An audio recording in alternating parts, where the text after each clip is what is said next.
Bonjour à tous, je suis très heureux de vous retrouver pour Intérêt Général et cette semaine je reçois Gonzague de Piret, président de Caparca. Bonjour. Bonjour Didier. Alors dans Intérêt Général, nous nous intéressons au lien entre le business et les engagements de la personne, du dirigeant. Qu'est-ce que vous tentez de faire comme lien entre votre métier de président de Caparca et l'engagement pour Coup de pouce humanitaire dont nous allons parler ? Je suis de naturel assez entrepreneur et il y a 20 ans, j'avais monté quelques petites associations ici ou là. Et puis, au bout d'un moment, vraiment venue l'idée de créer cette association Coup de pouce humanitaire. Et c'est un peu ce même désir d'entrepreneuriat qui m'a lancé dans cette aventure de Caparca. Alors que nous comprenions bien, Coup de pouce humanitaire, cela repose sur un triptyque, les volontaires, l'association et l'entreprise. Expliquez-nous. Alors, Coup de pouce humanitaire, c'est effectivement des missions humanitaires qui sont composées d'une dizaine de volontaires et qui partent pour un temps très court, qui partent seulement pour 2 semaines. Dans 38 pays différents. Dans 38 pays différents, à aller aider des associations qui, elles, œuvrent sur le très long terme. Donc ça concerne des jeunes professionnels qui vont accepter de remonter les manches, d'aller labourer ou faire de la maçonnerie au-delà de leurs compétences. C'est du don de soi aussi. C'est du don de soi, d'abord du don de son temps libre.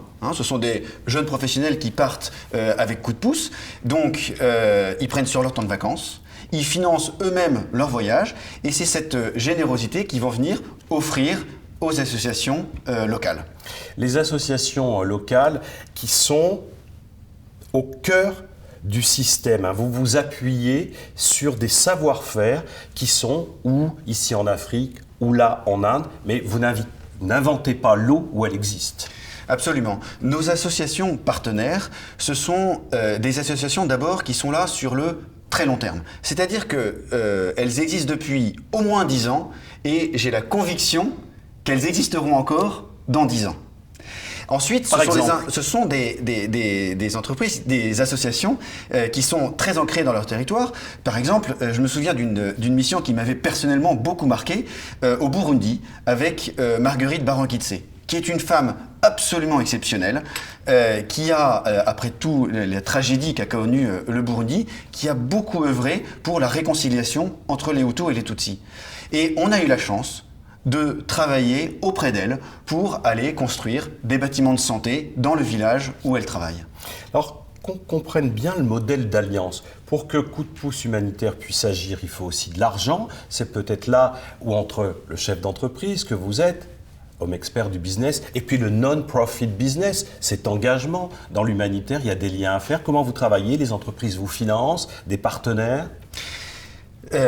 Les entreprises nous financent, ou en tout cas elles financent les missions elles-mêmes.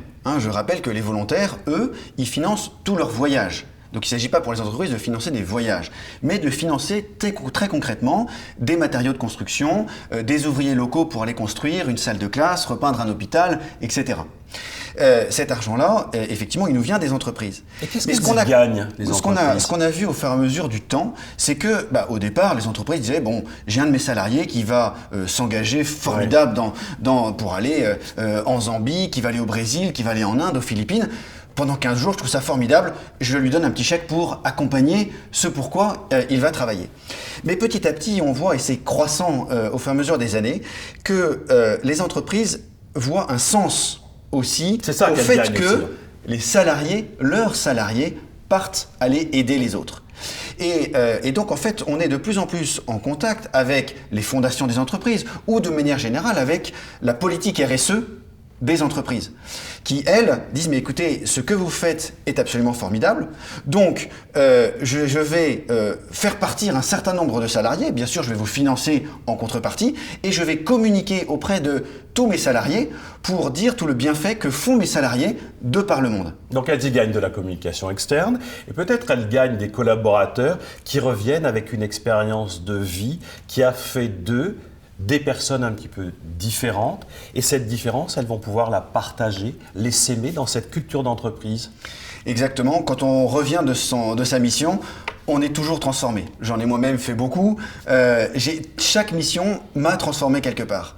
Et j'ai de très nombreux témoignages de volontaires qui ont aussi parfois une vie un peu bouleversée, qui ont quasiment changé leur mode de vie, etc. Mais d'autres de toute manière qui ont été touchés. Et quand on est touché, eh ben forcément, on le communique. D'abord avec ses collègues de bureau, avec son entourage immédiat, mais parfois aussi de manière un peu plus large sur sa manière, par exemple, de manager ses équipes, d'être plus sensible aux personnes, aux différentes personnes qui la composent, ou avec les collaborateurs, ou avec des partenaires de l'entreprise. Bref, on a grandi.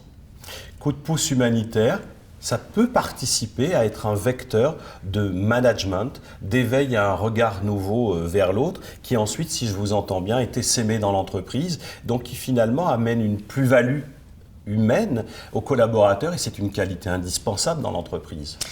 Je suis absolument convaincu que c'est une conséquence de notre organisation de coups de pouce humanitaire. Ils ont de la chance, les collaborateurs et les commerciaux de cas par cas, qui tapent dans le dur, parce que pour vendre des fenêtres, c'est difficile, d'avoir à leur tête quelqu'un qui va être dans cet état d'esprit-là. Vous allez incarner ce charisme-là auprès de cette force de vente aussi, dont on sait qu'elle souffre parfois. C'est mon objectif. Après, je dis bien que c'est une conséquence de l'organisation des missions. Pour moi, si coup de pouce humanitaire a duré aussi longtemps, c'est qu'on est resté très simple. On ne va pas faire des élucubrations, de tirer des conséquences des fils et que finalement on perdrait le sens même de ce que l'on fait. Ce que l'on fait, ça reste très modeste, ça reste très simple et c'est cette simplicité et cette modestie qui fait finalement la force et qui fait qu'en fait on transforme les cœurs, les vies et un peu les gens. Quel est le budget annuel de coup de pouce humanitaire ? Nous avons à peu près 40 missions qui partent chaque année et nous avons une enveloppe par mission de 4 000 à 5 000 euros.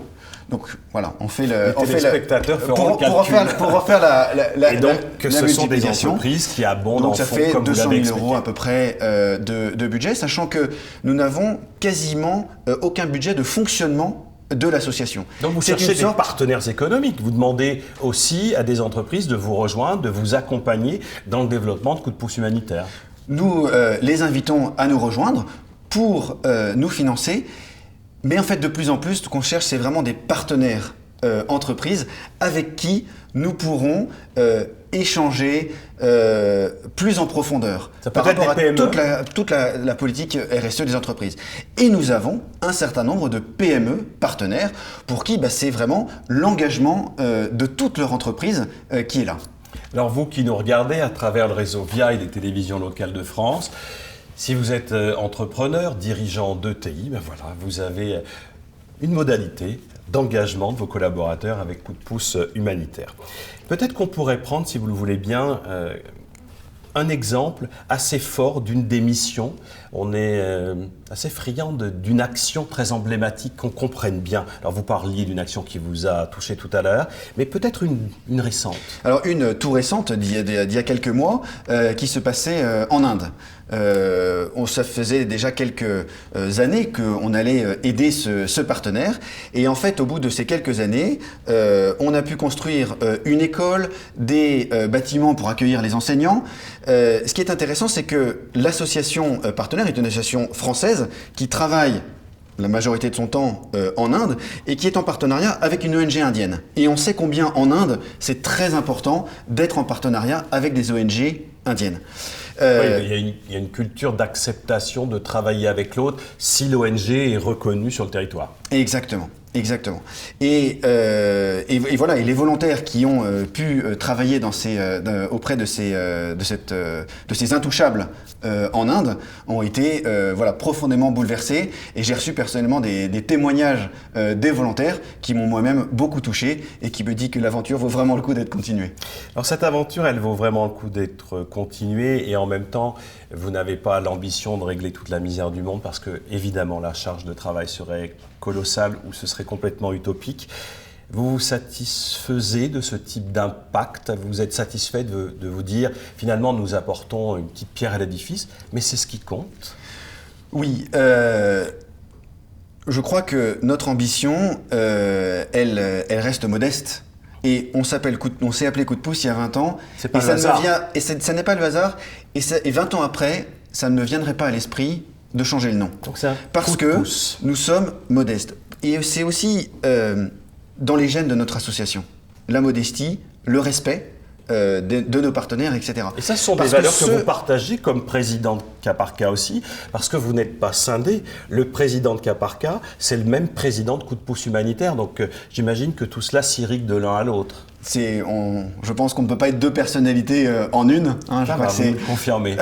Ça, je vous le confirme, absolument. Juste pour revenir sur Coup de pouce, les gens qu'on admire, les gens qui changent réellement et qui font des grandes choses, c'est pas nous, c'est les gens que l'on va aider. Ce sont nos associations partenaires.